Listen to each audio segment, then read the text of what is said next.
হযরত আনাস রাদিয়াল্লাহু তাআলা আনহু তিনি বলছেন, আমি রাসূলকে আমার বাড়িতে দাওয়াত দিয়েছিলাম, ওটি পূর্ণিমার রাত ছিল। খাওয়া দাওয়া শেষ করে রাসূলুল্লাহ বাইরে বেরিয়ে এসেছে। হাদিস শরীফে পরিষ্কার বর্ণনা এসেছে, রাসূলের গায়ে একটি লাল চাদর বা একটি লাল জামা গায়ে দেওয়া ছিল। এমনি এত সুন্দর যে সৌন্দর্যের বর্ণনা দেওয়া কোনো মানুষের জন্য সম্ভব নয়। ভুরু ছিল কালো, দাড়ি মোবারক কালো, মোষ মোবারক কালো, ঠোঁট মোবারক হচ্ছে গোলাপের মতো লাল, দাঁতগুলি ছিল মুক্তার মতো। যখন তিনি হাসি দিতেন, নিচের কালো দাড়ি, উপরে কালো মোচ, গোলাপের পাপড়ির মতো ঠোঁটের মধ্য দিয়ে মুক্তোর মতো দাঁতের যখন হাসি বেরোতো, মনে হতো যেন কালো মেঘের মধ্য থেকে বিদ্যুৎ চমকে গেল। মানুষেরা শুধু তাকিয়ে থাকতো, কেউ চোখের পলক ফেলতো না। হযরত আনাস বলেন, আমার মা বার্ধক্যে পৌঁছে গেছেন। মাকে দেখলাম বাইরে দাঁড়িয়ে, একবার পূর্ণিমার চাঁদ দেখেন, আবার রাসূলের চেহারা দেখেন, বারবার এরকম করছেন।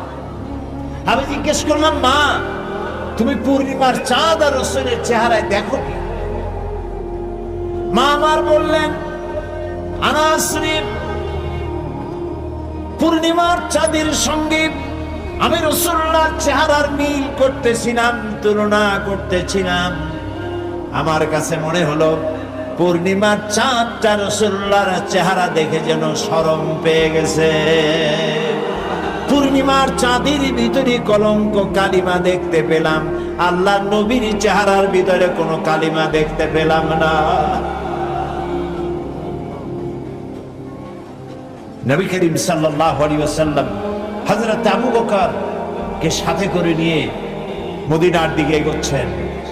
মদিনার আবাল বৃদ্ধ বনিতা, হাজার হাজার নারী পুরুষ পাহাড়ে উঠেছে, খেজুর গাছে উঠেছে, দেখার জন্য রাসূল আসতেছেন, আল্লাহর নবী আসতেছেন। সর্বপ্রথম একজন ইহুদি দেখতে পেয়েছে, সে খেজুরের গাছের মাথার উপরে ছিল। ওইখান থেকে দেখতে পেয়েছে পূর্ণিমার চাঁদ উদয় হচ্ছে যেন। সুবহানাল্লাহ! চিৎকার করে বলল, নিশ্চয়ই তোমাদের নবী আসতেছে। নবীজি যখন প্রবেশ করেছেন, মদিনার আবাল বৃদ্ধ বনিতা একযোগে গেয়ে উঠল, তালাআল বাদরু আলাইনা মিন সানিয়াতিল ওয়াদাই ওয়াজাবাশ শুকরু আলাইনা মাদা লিল্লাহি দাই। তালাআল বাদরু আলাইনা, আমাদের জন্য পূর্ণিমার চাঁদ উদিত হয়েছে। সুবহানাল্লাহ! ওয়াজাবাশ শুকরু আলাইনা, আল্লাহর জন্য শুকর আদায় করা আমাদের জন্য ওয়াজিব হয়ে গেছে। মদিনার ছোট্ট ছোট্ট কচি কাঁচা মাসুম বেগুনা বাচ্চারা চতুর্দিক থেকে রাসূলকে ঘিরে ফেলেছে। সমস্ত মানুষ অপলক নেত্রে তাকিয়ে আছে, কেউ চোখ ফেলতে পারতেছে না। নবীজি বাচ্চাগুলির মাথায় হাত বুলাচ্ছেন আর জিজ্ঞেস করছেন, মদিনার ছেলে মেয়েরা, আমি আমার জন্মভূমি, পিতৃভূমি, মাতৃভূমি মক্কা ছেড়ে তোমাদের কাছে এসেছি, তোমরা কি আমাকে ভালোবাসবে? মদিনার ছোট ছোট মাসুম কচি কচি শিশু কিশোররা, ছেলে মেয়েরা নবীর কথার অর্থ তারা কি বা বুঝলো?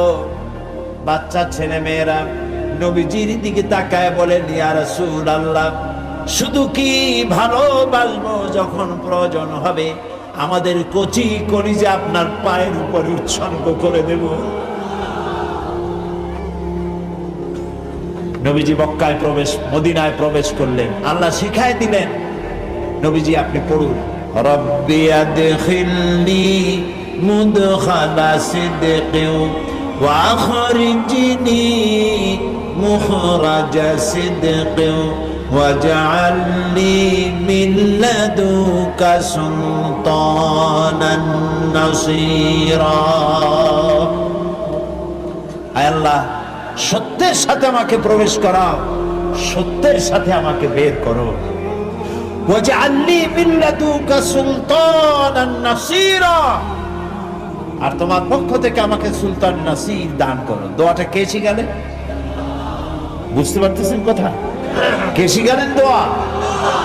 দুনিয়ার সব মুফাসসিরিনে কেরাম একই অর্থ করেছেন এই সুলতান নাসিরের। সুলতান নাসির শব্দের অর্থ হলো, আয় আল্লাহ তুমি আমাকে রাষ্ট্রীয় ক্ষমতা দাও। সুবহানাল্লাহ বলেন। দোয়াটা কে শিখালেন? আল্লাহ। আমাকে কি দাও? রাষ্ট্রীয় ক্ষমতা দাও। কারণ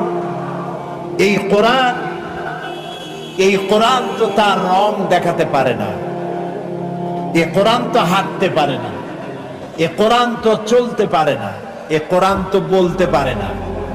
এই জন্য এ কোরআনের একটা রং আছে।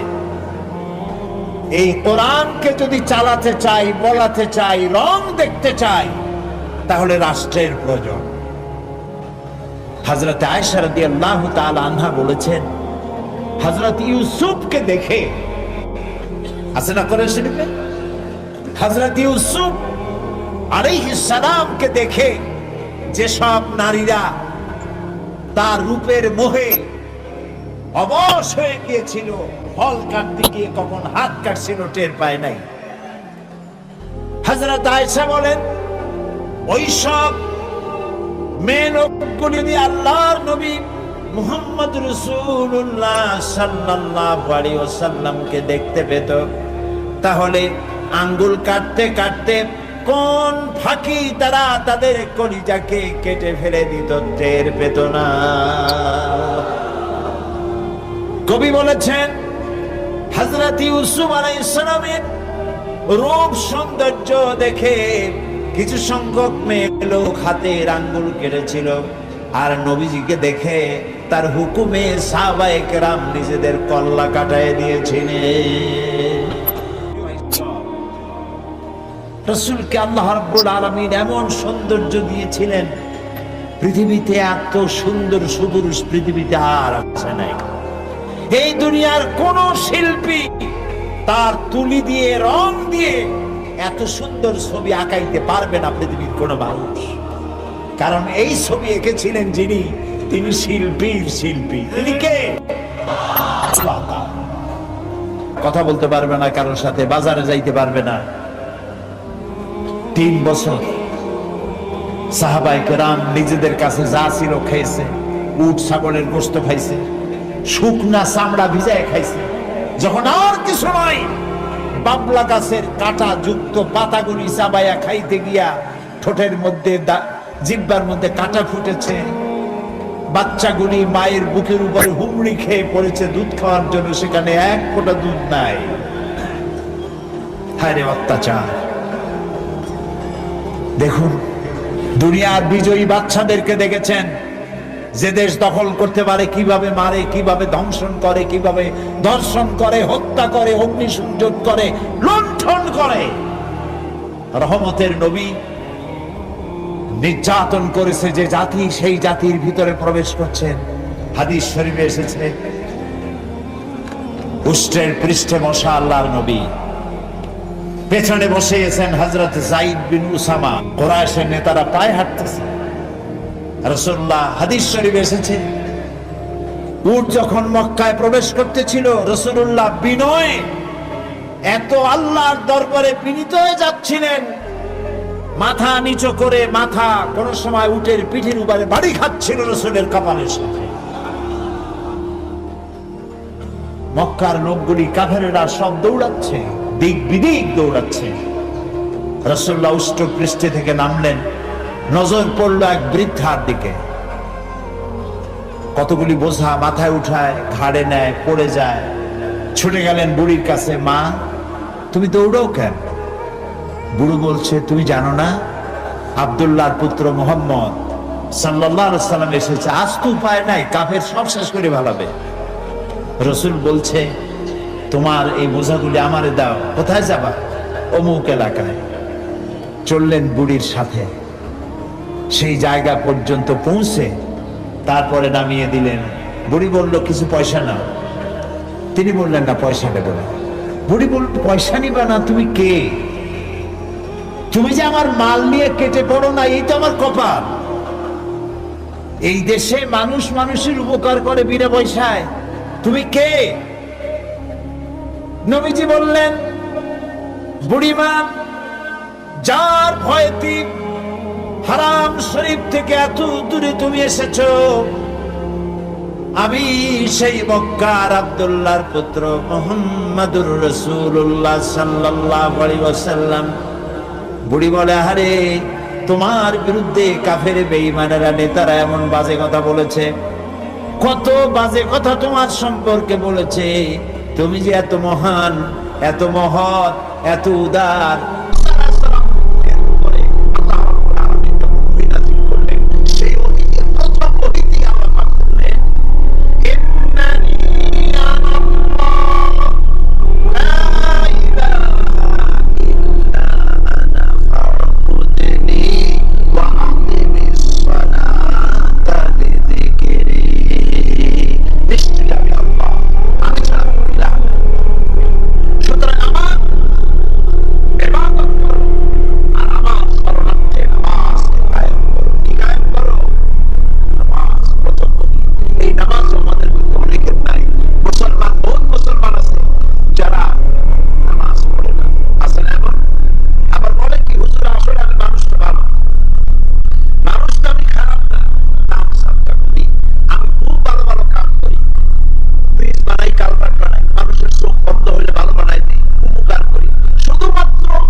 দোকানে পাঠে, ব্যবসায়, অর্থনীতিতে, রাজনীতিতে, সমাজনীতিতে, স্কুলে, কলেজে, ইউনিভার্সিটিতে, সব জায়গায় হুকুম মানতে হবে আল্লাহ পাকের। সব জায়গায় হুকুম মানতে হবে কার? আল্লাহ পাকের হুকুম মানতে হবে। এই হচ্ছে আল্লাহর ওয়ার্ডার।